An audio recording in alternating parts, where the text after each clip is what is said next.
Hey, this is Wednesday, May 20th, our last week of 7th grade.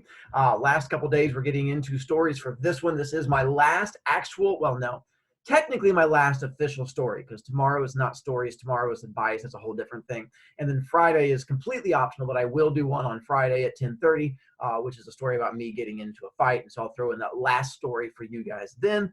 But this is my last poor choice story. Friday's fight, if you come in for that one, that's not a poor choice. I absolutely thought that was an absolutely great choice. So I do not regret that choice on any level. These other ones, these were more poor choices that I got into. So now let's get into screen share. Let's do all the boring stuff. And then we get into the less boring stuff of apparently me having issues, which is why you guys came, because you want to make fun of me. There we go. All right. Skyward updated through yesterday. Again, I had, if you did the extra credit yesterday, I have not had a chance to check that yet. So I'll be checking that as soon as we get done here today. Those of you who turned in a couple tests and things like that, I'm still in the process of getting those things done too.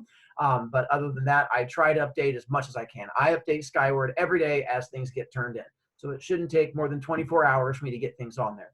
And again, if you have no missing assignments and your 4th 9 weeks grade is lower than your 3rd, let me know and I'll be more than happy to bump that back up. Everything moving forward is optional for my class. School stuff drop off is next Thursday for you guys, which I'll show you more about here in a moment, and I should be there for it. All of my e-learning info is on there. Yes, you can still do all of it, because I still have parents who are contacting me going, my kid says they can't do e-learning, and of course you're lying to them because you're lazy. I mean that in the nicest possible way. You can still do every single one of my e-learning assignments. I have not closed anything. On my website, I have updated a thing. If you go to my e-learning website, right below where it says how to do the late work, there is now a thing that talks about the student supplies drop-off. So it has detailed info in case your parents are asking. It also has directions, and if you have a school iPad and you need to return your school iPad, it has directions on there for that also. It tells you when you're supposed to drop things off. So all of that is on my website to try and help you out from there too.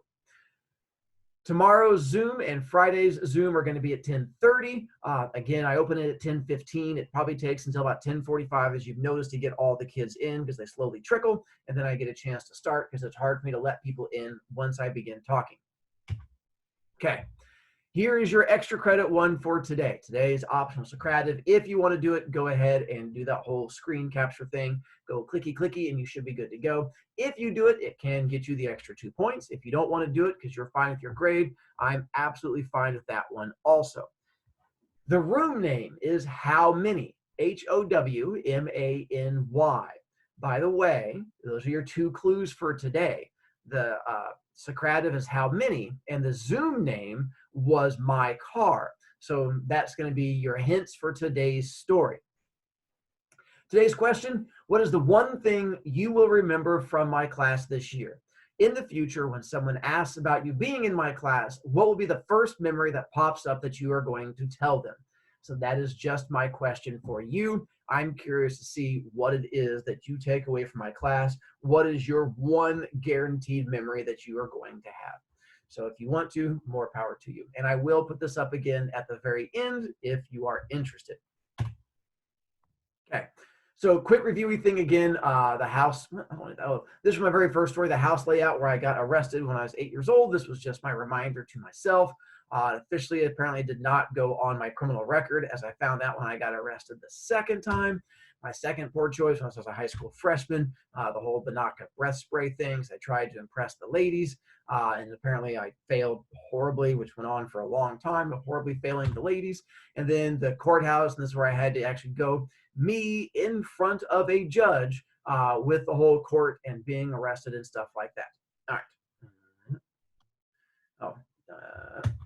Third poor choice. So let me get into this one. I can, let me do real quick so I don't have to keep going back this picture. My story is going to involve my car that I got when I was a senior in high school. It was what's called a Mazda Rx-7. It was a sports car. I had saved up some money and was able to purchase it. It was a 2-seater, so you just had like you and then the passenger, and that was it. But if you can look like in the 2 top pictures, it had what's called a hatchback. And the hatchback meant that you could put like groceries and stuff in there. And a lot of cars will have those today. Sports cars like this are not quite as popular as they used to be. And so this is the car that I will be talking about and describing that is going to play a role in today's story. Mazda Rx-7. You can Google it for a whole bunch of pictures. It has to be the old like 1980s models. Don't get the newer ones because they look a lot nicer. I had an old beat up rundown one and stuff like that. So that's the picture of the car for today's story. All right, stop sharing. Back to this guy. All right.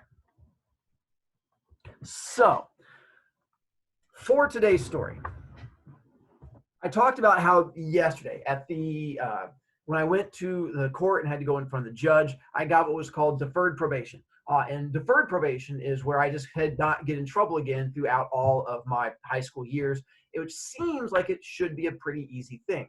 And for most people, that probably is, but apparently you've picked up on the fact that I tend to have a habit of making poor choices, which has gotten me in trouble. Plus, and this will be something that we're going to end up touching on a bit tomorrow, I love my family, and I got along as a high schooler and a teenager. I got along with my family really well. But my family also has issues, a lot of issues. One of the things I drop on kids at the end of the year is in my family, I am the most normal person in my family, hands down. I am the one that in my family, even though I've been arrested 3 times, I have not actually been in jail. I am one of the only members of my family who has not been addicted to drugs. I'm the only one of my members of my family who has not gotten in like really horrible, serious trouble. My family has a history of making poor choices. And so in like family gatherings and get-togethers, I'm the one that like my parents hold up as like, hey, I see you raising your hand, Jackson. I'm going to be ignoring you. Hold up as the idea of this is what a good person should be. And they talk to my brother and my step siblings. They're like, why can't you be more like him? To which I tell them, I'm not normal. There's no level of this on any level that is normal. But in my family, I am the most normal, which should tell you something about the family that I come from. I grew up with alcoholism and drug use in my family. Not my parents, thank goodness, but my uncle and my grandparents. It was quite a bit. Both my grandparents were alcoholics. My uncle, my mom's brother, was an alcoholic and drug user, cocaine, marijuana, anything he got his hands on. It was a nonstop thing. And what I've realized is when you're a kid, you sort of assume that all families are like your family, whatever your family is. If your family has everything going perfectly for you, then you assume everyone else's family is like that. If your family is a train wreck, you assume every else's family is a train wreck. It's human nature. It's just how we are, especially when you're a kid growing up and you've not seen other families. You just assume all families are like the one family that you live with. But it turns out that's not the way things work. It was not until I was in junior high that I found out that apparently not every family has alcoholic grandparents. I thought every family that when you went out to eat with your grandparents, you had to worry about your grandfather getting into a fight with the waitress, and that we finished almost every time we went out to eat getting kicked out of a restaurant. I thought every family did that. Turns out that's not the way it went. The reason I tell you all of this is it goes into my high school career and choices. And going into high school, you are going to be presented with a lot of options and choices as far as drugs and alcohol and going down dark paths go, which is tomorrow's conversation. That's sort of what I'm going to be focusing on more with that one. And I was presented with these choices when I was in high school. For me, I had a close group of friends when I was in junior high, a kid named Mike and Mark, and then Eric and I, and there was 4 of us, and we were crazy tight friends all throughout 7th and 8th grade.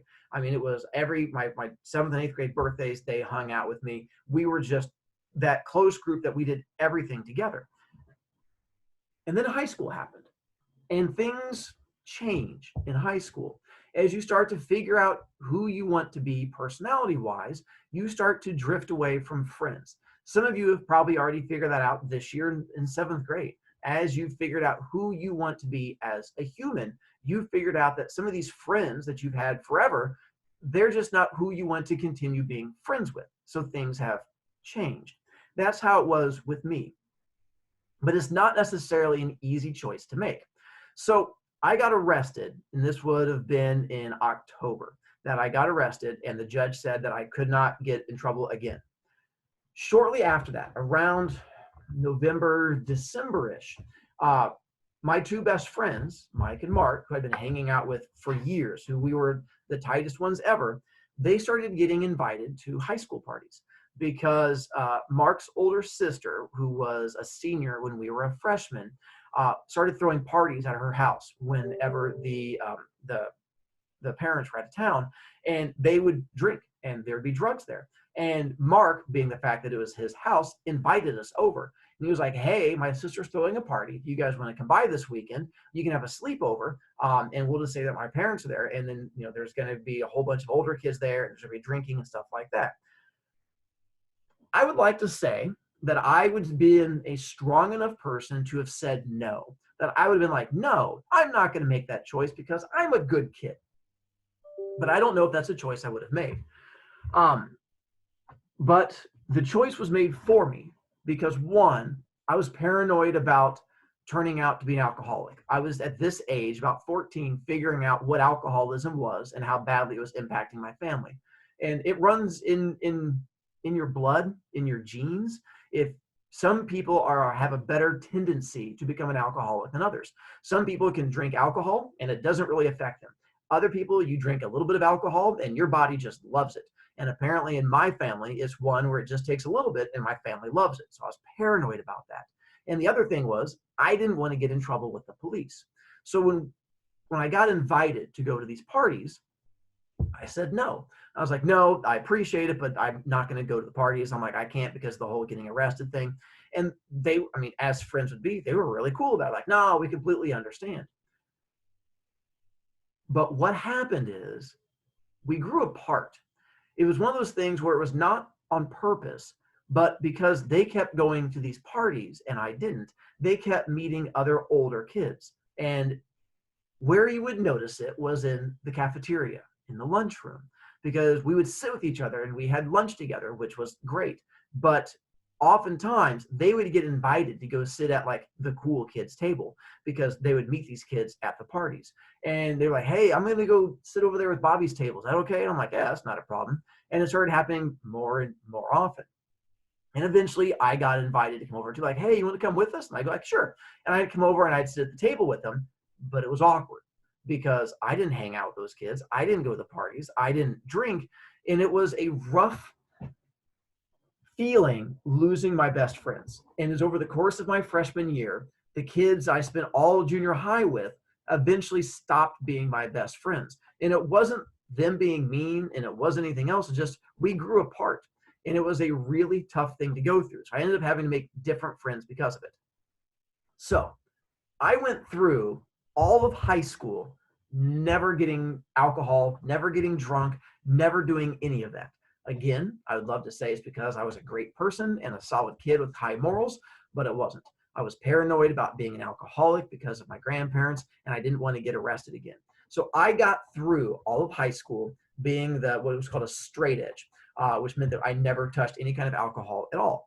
Now, I hung out with kids who did. I had friends who would go to those parties, and I had a lot of friends who made poor choices. When you guys get to high school in like a year, you're going to see it everywhere. Let's back up. A lot of you guys are going to see it next year. Let's back up again. A lot of you guys are going to see it this summer. I don't know how our current quarantine is going to change things, but the discussions I've had with my past students is that it is the summer between 7th grade and 8th grade where things change. It is for some reason, a lot of kids, that is where you are going to get your first chance to vape. You're going to get your first chance to drink alcohol. You're going to be at the first location where someone is doing those bad things they shouldn't be doing. I'd love to tell you it's not going to happen until high school, but a lot of you hang around with kids who are going to introduce you to things sooner. And so it's going to be this coming summer that it's going to happen. And so I got through high school never having done that. So now fast forward. I'll touch more on that tomorrow. Sorry. Brain issues trying to see how I want to tell the story. Turn 18. When I turned 18 at the end of my senior year, I was pretty sure that at this point, my whole record was supposed to be expunged. The judge said when I got arrested when I was a freshman that on my 18th birthday, my bad choice would be gone and I'd be free and clear. So I felt good about it, but I didn't know how to check it. I didn't want to push things. So I go off to school to IU. And I go to college down at IU Bloomington with some of my friends. And I was rooming down there, and I brought my car with me, the one that I showed you a second ago, this Mazda Rx-7. And when you go to college, depending on where you go, but especially the big ones like Purdue and IU, you don't really get to bring your car with you because they have so many kids and so few parking spots. It's tough. And so I had to, that first freshman year, I was 18 at IU, I had to like wake up at 4 a.m. and camp out to get a parking pass in order to be able to do this. So I was able to get a parking pass to have my car on campus. And I was one of the only kids on my dorm floor. I lived at Wilkie, which was a dorm that's down at IU. And on this dorm floor, you have like you and a roommate, and you have like this whole floor. Everything you've seen in the movies and the TV shows and stuff like that is pretty much how college works. So on my dorm floor, I was the only kid that had a car, which was great because everyone wanted to be my friend so I could drive them places. They were using me, but I was okay with that. Drawback was it was only a two-seater, so I couldn't bring a lot of people with me. It was just me and one other person. But I was also a teenager. And you might not know this, but teenagers are idiots. And so oftentimes in the back of my car, which could only fit two people and had a little hatchback, which you could put groceries in, we would put people in the back of that car. Completely illegal, super dangerous, but we were teenagers and we did not care. And I remember in my two-seater car, we could get up to 6 people in that car. Me, a passenger, and then we would have 4 people smashed in the back. We have to like press down on the glass. We'd go out to the movies and stuff like that. It was all kinds of great stuff. Met a whole bunch of people on my dorm floor. Things are going wonderfully. But still, beginning of freshman year of college, I have still not had any alcohol yet. Still not been drinking, even though I'm at college and other kids are out there getting drunk, and I would get invited to the parties and I would go with them. I was like, you know what? I've gone through this whole part of my life without drinking yet. I still don't know if that thing is on my record. I don't want to push things. And I was like, there's no point to start. So I was still completely dry beginning of my freshman year. And I meet some guys on my floor. One by the name of Mo Simmons. And I liked Mo Simmons. He was a good guy. And another guy on our floor named Joshua Fisher, or his nickname was Fish. And so Fish was the guy on our floor, and he decides that he wants to throw a birthday party for Mo. And he was like, we're going to make it this great big shindig. I'm like, that sounds like a great idea. It was like just a couple months into it. Like I think it was like around October-ish. Like, we're going to do this great big birthday. It's going to be all kinds of fun. And I'm like, I'm all in. It's like, what do you guys want to do? So they decide their goal for this birthday party is they're going to go out and get a whole bunch of alcohol, bring it back to our dorm floor, and have a big beer party on our dorm floor. Problem is, IU is what's called a dry campus, meaning that you cannot have any alcohol on campus at all at any time. And so they're basically going to be breaking the law and sneak up all the alcohol up to our dorm floor and hopefully not get caught. Do you have a question? So you told me not to stream any videos? Yes. I have to watch 2 videos for French. Can you wait till I get done? I think so. I don't really, it's like my only assignment. All right. It's only taking me a little bit. It's a shorter video today. All right, thanks. And so that was their whole thing, is that they were going to go and have this big party. And so I was freaked out. I said, all right, I completely understand, but I got arrested when I was in high school, so I can't come to this big party. So I'm like, how about I just like give you money, or I go out and like buy food or something like that. They're like, oh, we completely understand. I'm like, I'm not going to go to the party because in case you guys get busted, because I won't tell them, but I thought they were a bunch of idiots. I don't want to be there when this party gets busted and you all get in trouble, because I'm not going to get arrested again. I've been there, done that, did not enjoy it the first time. Plus, there was a dance on, it's like an 80s dance, like an 80s throwback dance going up, and the girl I had a crush on was going to be at that dance, and I was planning on going to that dance to go flirt with her, and I was like, I don't want to go to this, I'm going to go flirty flirt over there, because that's a much better idea anyway. So, fast forward a couple days. We're right before where we get to the, hang on one second, I get it. Right before where we're going to have the party, about 3 days beforehand. And Fish, the guy who's organizing the party, comes to talk to me. He's like, Broviak. I'm like, yeah. He goes, hey, I need a favor about the party. And I go, Fish, I told you I'm not planning on going to the party. He's like, no, man, I got you. Not a worry at all. He's like, I know you're not going to come to the party. That's not what the problem is. And I go, well, then what can I do for you? He's like, so I've got someone to buy the beer. I'm like, you do? He was like, yeah, I've got this 21-year-old I found out through one of my classes, and he's going to go buy all the beer for us. And we've collected $400 to go buy alcohol. And I'm like, holy cow, that's a lot. And I'm like, all right, well, go you. Have a good time. I won't be there. I'll bring a bag of chips and throw them at you. He's like, no, that's not the problem. I go, what do you need from me? He goes, here's the issue. I don't have a car to go get the alcohol. I have the money. I have a guy willing to buy it, but he doesn't have a car, so he has no way to go around and buy it. So I need a favor.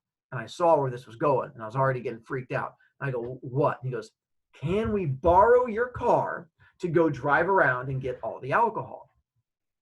Now, I love my car. This thing was a sports car. I put money into it and bought new wheels and stuff like that, and no one was allowed to drive my car.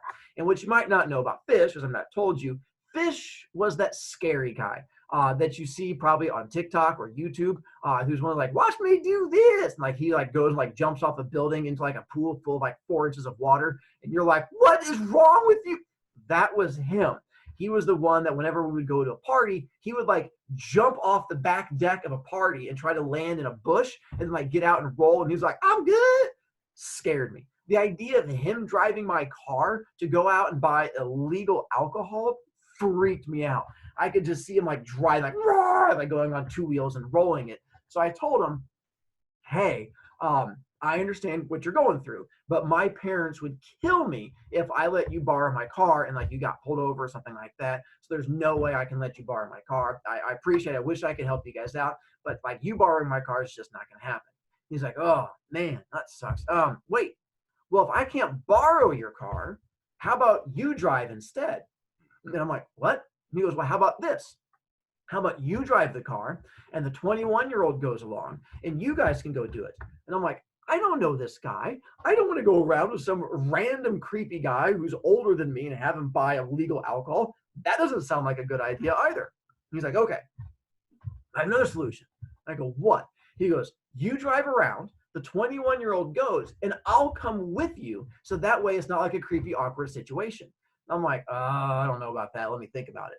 Well, I walked away, and the next day comes, and we get to the day before the party, and I've still not come back and talked to them, but they have no other way to get the alcohol. So the whole party is going to come through, and I have the whole dorm floor. It's like 25 guys who are all planning on coming to this party, and it's not going to happen because I won't give them my car. So I started getting this peer pressure about, hey, we're not going to be able to have the party, and no one's going to be able to get a chance to come just because you won't drive us around. You're going to be completely fine. Don't worry about it. And I'm like, I don't even drink. He's like, you don't have to drink. We just want to drive the car.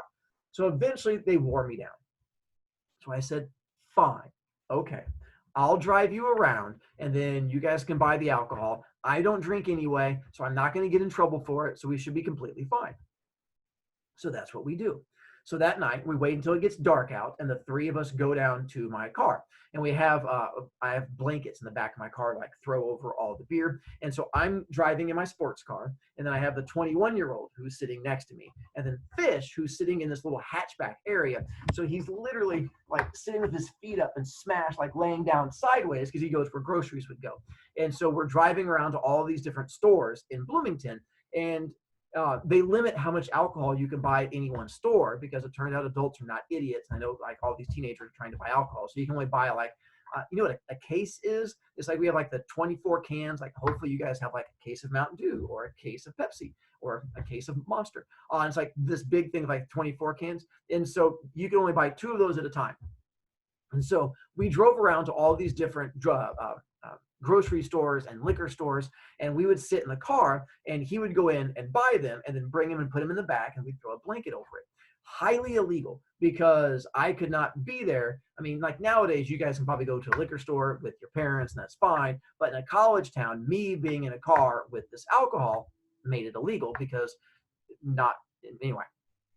So driving around, we keep getting more and more because he had $400 to spend. He kept buying more and more to the point where as we're driving my car, this is the front of it. There is so much beer in the back of my car. it started riding like this, where like the back wheels like as we were going along. It was awful. And so I start freaking out as we're driving along, knowing this is getting worse and worse. And I'm starting to break into a sweat. And I'm like, I can't take it. So then I'm like, listen, we got to go back. I was like, my party is starting, the dance I'm going to. Let's get you guys back and you guys can take stuff out. And I'm like, if we keep driving around, we're going to get caught. And eventually he's like, fine, we're done. Let's head back to the parking lot. So we head back to the parking lot. Let me show you the parking lot. So you have an idea of how this is set up. Here, click. Come on, pop up. Come on, pop up. There we go. So this is the dorm where I lived. And so what it was is, you can see my little mouse pointer on there. Roughly where my mouse pointer is, that is where we parked. And so I parked with my car facing into the trees and the back open to this area. And I freak out as soon as we park there. Because I'm like, I don't want to be in there. The whole back that had so many cans of beer, it was not going to be a good thing whatsoever. And I wanted to get away from it as fast as possible. So I come up with an idea. As we park and we have like the whole, they brought like a couple of duffel bags with them and they're through the blanket back and the back of it pops open and they're throwing all the cans of beer they had into this big duffel bag. I go, hey, I have an idea. And they go, what's up? I go, why don't I go up to our dorm floor and I'll get the other guys and I'll send them down and they can come down and help you guys load all this stuff up. And they're like, oh, you do that for us? And I'm like, yeah, I'd do that for you. I wasn't doing it for them. I was doing it because I wanted to get away from all this alcohol. And so I go, all right, I'll take off and I'll go up there. So I start walking across the parking lot to where you see the building is in that lower left. And I'm walking across thinking I'm going to be perfectly safe and everything is going the way I want it to. As I'm walking across the parking lot, and I can hear them behind me, like putting all the stuff in the back, but the back of my little trunk is popped up. As I go walking across, I get to the little grassy area, and there's like a door that goes into the thing right in front of me. I can hear noise off to my left, but I'm not paying much attention to whatever it is because I'm focused on getting in. And as I get closer to the door, 2 flashlights pop on. Boom, boom. And these lights come shining across me because it's like 9 or 10 o'clock at night. And I'm like, what kind of jerk is shining a flashlight at me? And I'm like, hey. And all of a sudden I hear like, hey, wait a minute, from the voices off my left. And they sound strong and deep and authoritative. And my first thought is, oh, poopy, it's the cops. So being the smart person I am, I decide to not stop walking. I just keep going and aiming towards the building. Like, I'm just going into my dorm. I was like, I'm just going over there. They're like, wait a minute, so we can talk. I'm like, no, it's okay. I got you. I'm going. And they go, stop walking. I went, Rrt. So I sort of stopped and I turn around and it's 2 police officers just walking through the back area. And they just happen to see me walking across. They both turn on their lights and they're shining them at me and they both walk up to me. I'm pale and sweating at this point, and I can hear the people behind me still putting all of the cans of beer into the back of it. So I start talking really loudly. I'm like, hello, officers. How are you, officers? How can I help you this evening, officers? As they come up to me, and they're giving me this weird look like, why are you talking like that? And they're like, hey, where are you going? I'm like, I'm just going up to my dorm. You guys want to come with me up to my dorm this direction, going that way? They're like, well, where'd you come from? I'm like, I just drove here. And they turn over and they both flashlights, ding, ding, turn and look over towards my car. Now, my friend Fish and the 21-year-old had heard me yelling officers multiple times. So being the smart people that they were, they had quickly thrown a blanket over all the beer in the back of the car and then closed the trunk. But they had just closed it when the flashlights came over. So both of them, nonchalant, just lean against the back of the car in this parking lot, and they just sit there and lean, and they just wave over at the cops. It looks absolutely as suspicious as you can possibly imagine. So the 2 officers go, well, why don't we go over and take a look at your car? And I go, I don't want to. And they go, son, I think it's best you come with me. So I do. So I walk over to my car and we come up to where my car is, and you can see the problem with it being a hatchback is the fact that the whole back of it is glass. It's not like a normal car trunk. It's like an SUV where it's just glass everywhere and you can just see right into it. So the officers walk up and they shine their flashlights in my back windows, which is all glass, and they can see a blanket thrown over a very lumpy pile. So the officers go, well, what's underneath the blanket? Now I know I'm hosed at this point. So I've watched detective shows. I've seen movies. So I decide to be smart at this point because I didn't want to get arrested. So when they go, what's underneath the blanket? My response is, I go, oh, car stuff. Because I thought I was pretty smart on that one. And they go, oh, car stuff. And I go, yes, sir, car stuff. And they go, oh, can we see your car stuff? And I knew if they looked underneath the blanket, that'd be bad. So my response was, no, because that seemed like the right thing to say. And they go, no. And I go, no, I prefer you not see my car stuff. And they go, oh, is that so? And I'm like, oh, genius. I just outsmarted cops. It was like the best day ever. And I'm like, yes, that is correct. I would prefer not to show you my car stuff. They go, well, we suspect it's not car stuff, and we would like for you to show us that it's not car stuff. And I again go, no. And they go, okay, well, we're going to give you two options. And I go, okay, what are the two options? And they go, option one. I go, uh-huh. They go, option one is you're going to open up the trunk and pop that open and lift back the blanket and show us what's underneath there. And I go, what's the other option? And they go, oh, option two. Option two, we're going to sit on the back of your car, and then we're going to call a tow truck. And the tow truck's going to come here, and it's going to tow your car down to the impound lot. And then we're going to hire a locksmith to come over, and the locksmith is going to open up the back of your car because we suspect you have something illegal in there. And the locksmith is going to open it, and then we're going to pull everything back, and then we're going to see your car stuff. And if it is just car stuff, as you say, then we're going to apologize to you, and you can come pick up your car, and we're not going to charge you anything. But if it's not car stuff, then what's going to happen is you're going to have to pay to have the tow truck come, pay for the locksmith, and then we're going to come back and arrest you, and then you're going to go to court. Which one would you like? Option one or option two? Well, both options end with me getting arrested because I know what's underneath the blanket and I know it's not car stuff. One of them, I get arrested right now. The other one, I get arrested later and I get charged a whole bunch of money. So I went for option one. I said, okay, I guess I will show you what's underneath the blanket. So I took my key and popped the trunk and lifted up, and then I stepped back. To this day, I remember this moment because the two cops stepped forward and they grabbed the blanket and they threw the blanket back, and they both stepped back at the same time. Went, oh my God. There was so much alcohol in the back of our car. It surprised and shocked even the police officers. They're like, how many is that? We're like, I don't know how many.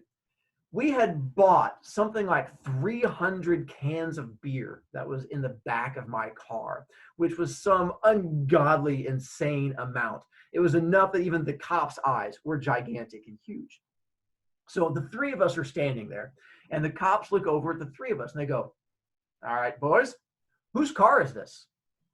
Both Fish and the 21-year-old at the same time turned and went, his, and pointed to me because it was my car.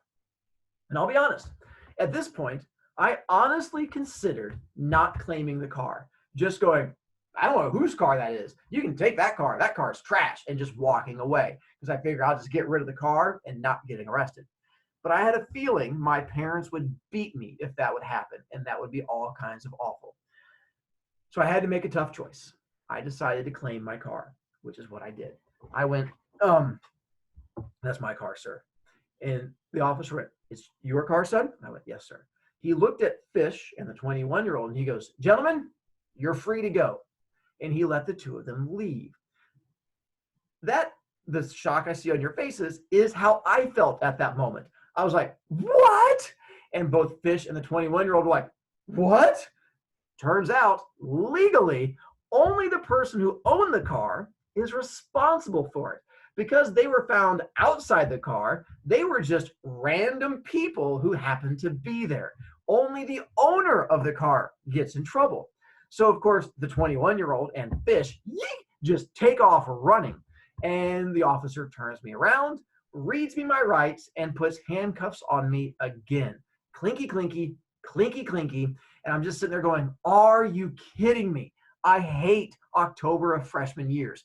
October of freshman year, I've now been arrested twice. They then set me down on the curb next to my little seat there, or next to my front tire, and they call in like another cop car to come pick me up, because these were just walking cops who just walk around looking for teenage kids making poor choices. I was an idiot teenager making poor choices. So I'm the one that gets arrested, and they both get to take off. So I'm sitting there on like the little cement curb, a little curby thing looks like this next to where you park your car, with my handcuffs behind me and the two officers sitting on the back of my car, like sitting there talking. And I'm just, again, having that, are you kidding me? I'm like, at least last time I got arrested for doing something. Like this time I was trying to be good. I got arrested for trying to be, I was angry. I was like kicking my car tire. I'm like, God bless it. I'm like, are you kidding? And then as I'm sitting there, I look up and I can see I lived on the 12th floor of my dorm. And I look up there, and all of a sudden, all the lights on the 12th floor start to come on. Bing, bing, bing, bing. And I can see the whole floor lighting up. And then all of a sudden, I can see these faces start appearing in all the windows up there. And all the guys who were supposed to go to the party start showing up in the windows and start waving at me. Because again, that's what friends do. They taunt you when you get arrested. And I remember I tried to wave back at them, but I was only going to use one finger. But I couldn't wave at them because my hands were behind my back, so they couldn't see me waving with my one finger. But it was one of those sad and depressing moments. Then eventually, police car shows up. Police car pulls up. They pull out all the alcohol from the back of my car, and they put it into the trunk of the cop car, and they put me into the back of the cop car. And this time I did not go into the front seat because there were two officers that were driving, so I had to sit in the back seat. And a couple things I remember. One, when I had to sit into the back seat of the cop car, my hands were handcuffed behind me like this. And when I sat down into the seat, there was a cutout in the back seat for my hands to go, like for my little hands, so I don't have to like sit on my handcuffed hands. And it was like a really pleasant thing. I sat down like, oh, that's kind of nice. It was like a little bunny tail area where you could like move your hands around in there. And I was like, oh, that's so fun.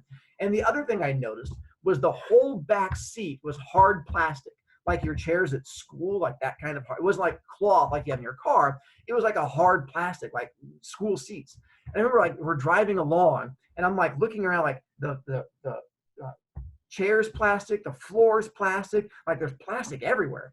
I'm like looking at it, I'm like, this is weird. So I asked the officer in front of me, I leaned forward, I'm like, hey, why is everything plastic back here? He goes, oh, well, a lot of times when we arrest kids, they're drunk and they tend to throw up everywhere. So we made the whole back seat plastic, so it's easy to hose everything out. You look down next to your feet, there's gonna be a hole in the floor. And I did.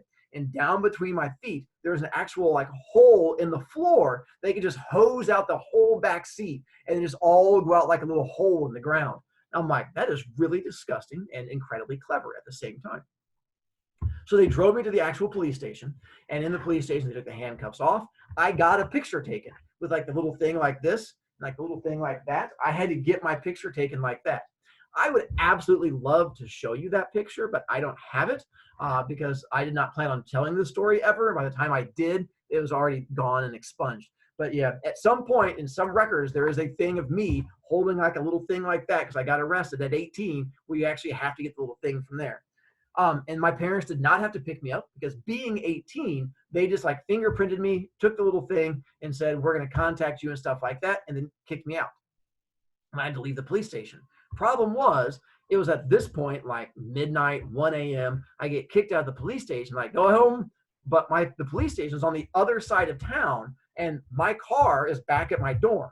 So I had to walk like 3 miles back to my dorm in the middle of the night, like sitting there just crying, just like walking all the way back to my dorm. And remember, I got back, and of course, if you remember, I was supposed to go to an 80s party because there was a girl I was trying to go out with. That did not happen. I did not make it to the 80s party. I did not get to go out with that girl because I got arrested. Remember, I got back to the dorm. I went up there and like all the guys on the floor, like, what happened? I'm like, I'm not talking to any of you. I hate all of you. Remember, like I went up to my bed and like I just laid on the bed. I was like sitting there crying and it was awful. So fast forward a little bit. Getting arrested at 18, a little different than 14, because at 18, you're treated like an adult. And so basically, I did not have to tell my parents if I did not want to. When at 18, they're like, we don't really contact your parents. That's up to you to tell them. You get to take care of all this on your own. So Thanksgiving break comes. And so Thanksgiving break, I go home with my friends. We go back to Noblesville, where I was living at the time.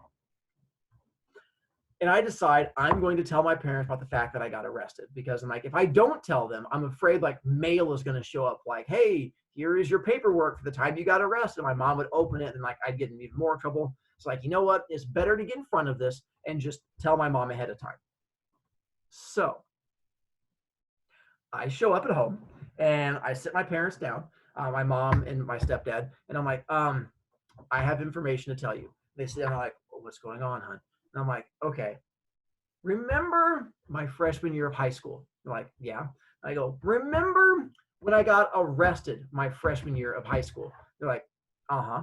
I'm like, well, hang on one second. I got to do a thing before I forget. I'm on and...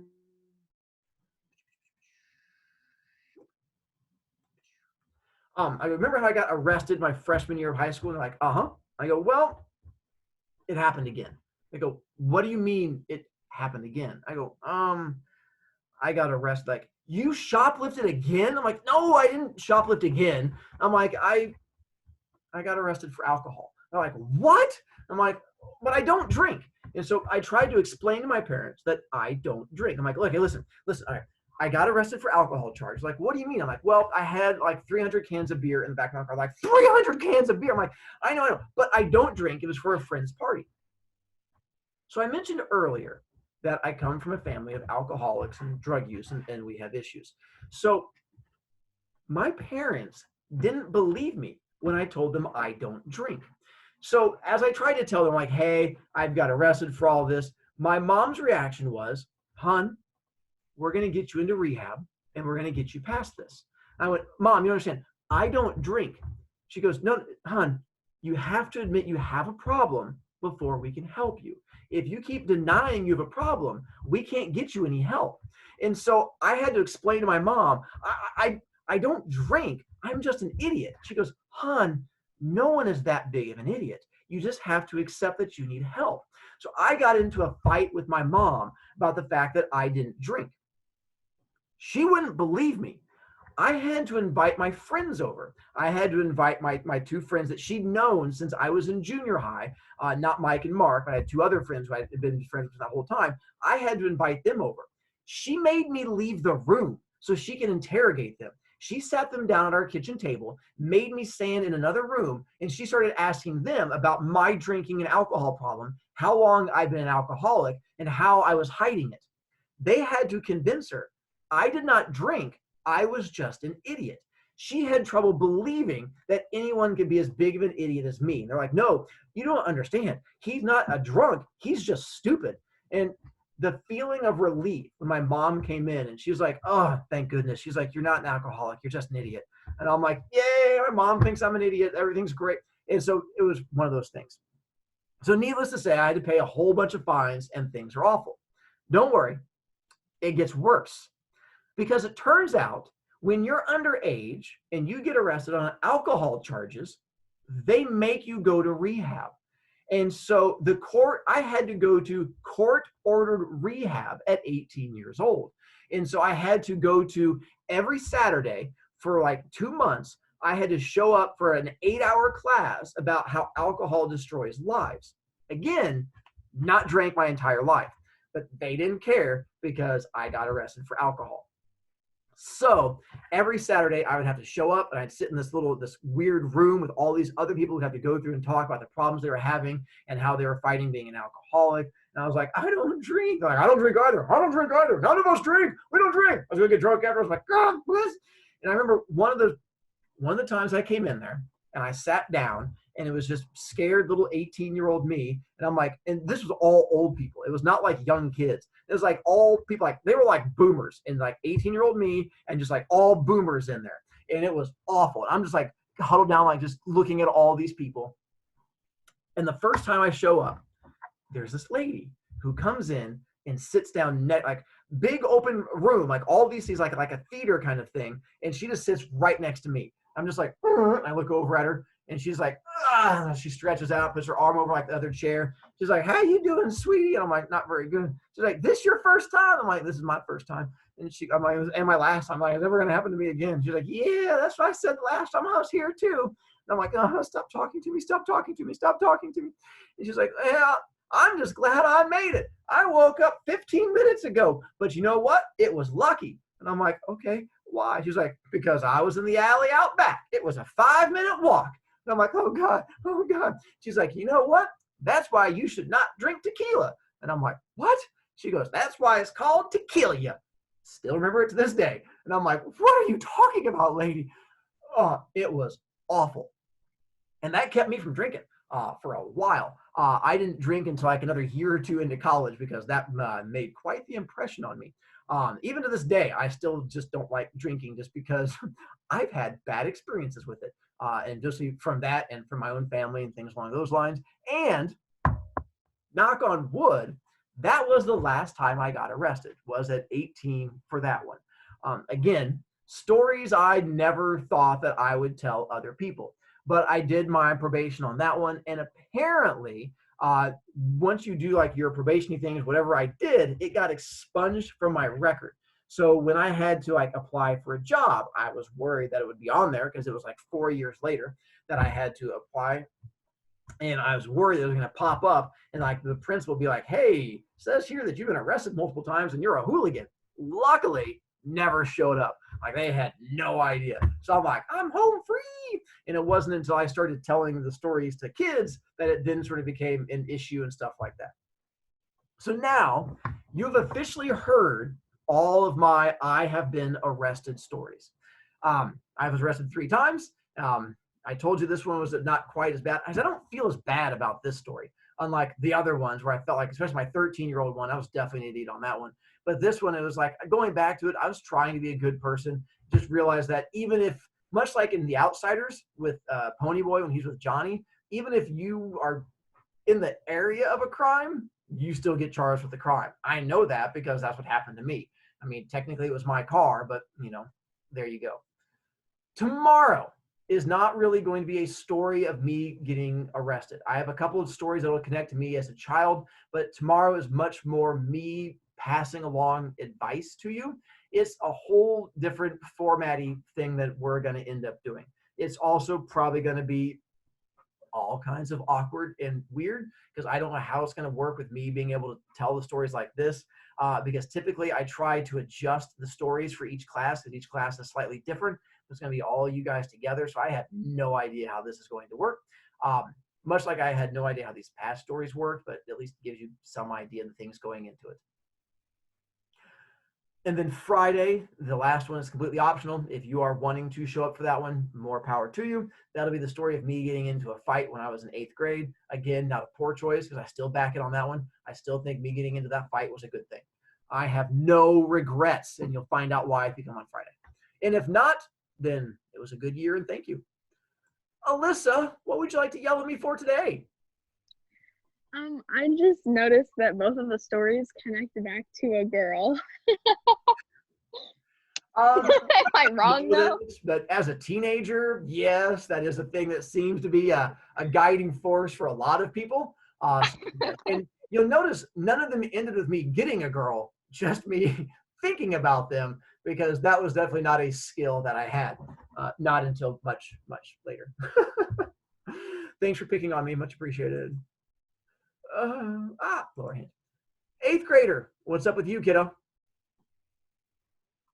Yeah, you have to, there you go. Okay. What time is the Zoom Friday? 10:30. So it'll be the same time. Tomorrow's is 10:30 and the last one's 10:30 also. I aim for the same time for all of them to make it nice and easy. How far will be up? Go for it. You could. You could. Move. Hey, kiddo. So I made so like this is a regular Ninja Star, and this is the one I made. Nice. I like the colors. Tiny. Yeah, it's red, white, and blue for summer. This is the size of it. I also made this thing, which opens. Oh, wow. That's cool. Mm-hmm. It's got like a little hinges to it. So, Nicely done. Again, I'm impressed. Yay. And girl who draws really good pictures of me. What's up? So the first two stories, my mom, when she was younger, also did. When in her neighborhood, there were like the homes that were like, they were empty too, but they were like really nice, and I guess it was like to see what the neighborhood was like. So her and her friends would go in, and sometimes there were crackers in like the cabinets, and they would just eat and they would just play in the abandoned houses. And then when my mom moved from Germany to here, her and her family went to the Renaissance Festival, and my mom stole some rings. And later, her mom found out and made her go back to the Renaissance Festival and apologize to the lady. And it's like, I've never known that, but she told me that this morning. So after my stories, you and your mom got a chance to bond about being hoodlum criminals? That's adorable. Makes me so happy. I'm glad to know I was not the only hoodlum criminal in your life. What a happy day. Oh. Kluber. Did you see the message I sent you? What did you send it to me on? Was it on the chat? Yeah. I've not had a chance to go back and look yet. I saw Mohammed's giant thing I had to boot him out for, but I've not gone through. I'll look in a moment. How far back was it? So much scrolling. Was it the very beginning? It was pretty far back, yeah. I'm still scrolling. Still scroll. Uh-oh. No, I'm not seeing it. But I'm still giving me Riley. No, and no, and lots of kids yelling back and forth. No, I can't find it. Sadness. Oh well. I'll look again in a moment. And James, in your sunny, beachy area. My dad told me a story about one time somebody in his neighborhood got arrested and he left the back door unlocked. So he did what you did, and he went in and played in the house, but he didn't get in trouble. So his did not end with arrest like mine did. He got away with it because your dad's a better criminal than I am. Yeah. Go him. I mean, I'm glad this is letting kids and parents come together with their criminal past. Who would have thought that would be the unexpected bonding that would come from this? That you get to go to your parents like, hey, what criminal activities have you done? Oh, I have a great job. Eeks, long time no hear. What's up? Did you see the message I sent you? Was it also on the Zoom? No, it was yesterday and remind. Yes, I did. I've not had a chance to reply to you. I did get that one. It made me smile. You Cool, both okay. responded to that, so thank you. You're welcome. Yep. Jada, who joined really late and only caught the end of the story. It looks like you're wearing a towel. I'm wearing a blanket. My That's head's the same thing. So I almost got arrested last night. So I went back on Titans, and I was at the part where Levi got his hand chewed off, and then Armin had to explain what was happening, and my mom took my phone and said to go to bed. So I was supposed to catch a case. You sound really upset about that. I apologize. I am. I have my phone now, so I can watch it later. But yeah. Thank goodness. I mean, I was worried about not even a little bit. So good try. Ryland, nice origami also. You guys have quite some origami skills you're throwing off there. Sassiness. All right, Jackson, did I make you wait long enough? Yeah. So what was the question and what was the code? Oh, I'll put it back up there real quick. Code, question, click. And, I'm pretty sure the code was like how much, but I forget what the question was. Close. It was how many. Oh. And there you go.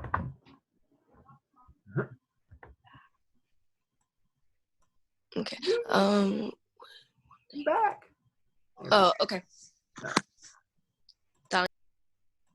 And 8th grader, what's up with you, kiddo?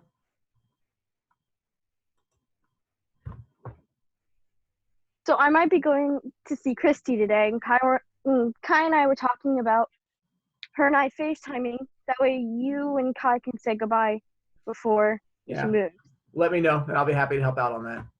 Although, all right. Technically, I think I'm also dropping off her stuff from her locker at her house coming up too, but that's okay. I can say bye to her more than once. It won't be the end of the world. Yeah, I was just with her all weekend, helping her pack stuff. That was nice of you. It was just her and her mom. Oh, wow. Then very nice of you.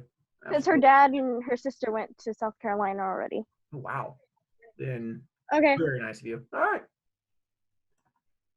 And no, Riley, it was not Corona alcohol. Actually, I have no idea what alcohol it was because, again, I wasn't drinking it. They were just putting it in the back of my car because I was already an idiot. Beyond that, I don't know what they were buying.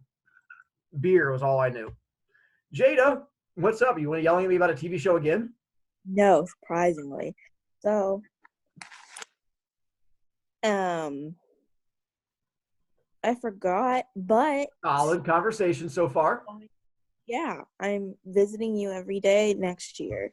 And in case you have my brother in like 2 years, in case you have my brother, his name is Thomas McDowell, and he's like 4'8" right now, but I'm pretty sure he'll grow. He's like 4'8", 4'9", and he sounds like a girl right now. But I don't know if his voice will deepen, but I'll warn you.